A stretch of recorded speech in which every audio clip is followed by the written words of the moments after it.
uume si fakkeesse urjii akkana magaarii tan qalbii facaafne uumaan si boonsisee imanaa si fanne miyoo tuutiyaa ibtuuf gaduu guyyaa yoo haalaaf amalaa eenyuutu si eeyaa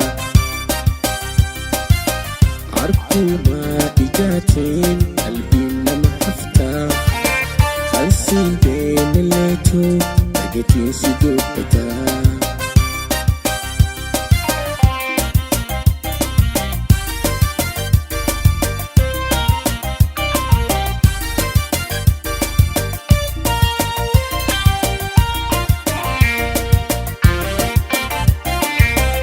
Ilmi namaa hundi akka takku yaadu meeqa keessi oolaa agubaan bareedu hubata kan qabdu deemaa yaataniilee jaalallee qofaanii ati naaf bahallee miyoo tuutiyaa ibtuuf gaduu guyyaa yoo haalaaf amalaa eenyuutu si eeyaa arkuma ijaatiin qalbiin nama haftaa kan siin deemeleetu dhageetiin si dubbataa.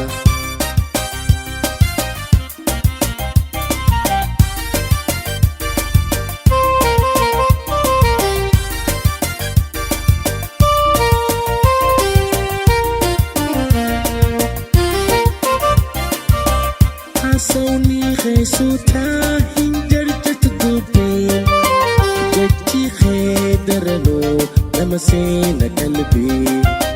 toota hookee boonaa natti dhagayamaa rabbi naaf si uume siif na uume anaa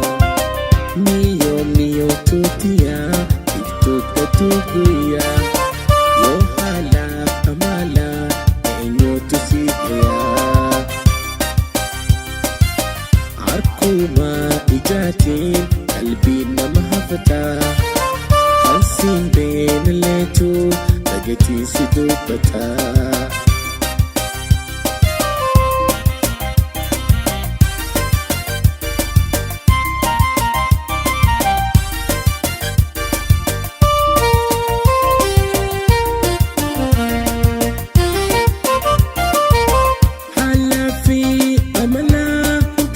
Wajjin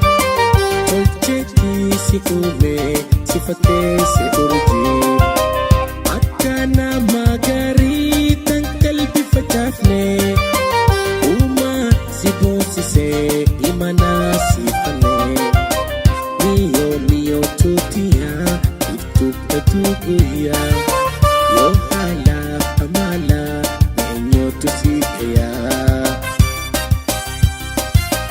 arkuma ijaatiin qalbiin nama haftaa kan siin deemeleetu dhageetiin si dubbataa. Miyoo tuutiyaa ibtuuf gaduu guyyaa yoo haalaaf amalaa eenyuutu si eeyaa.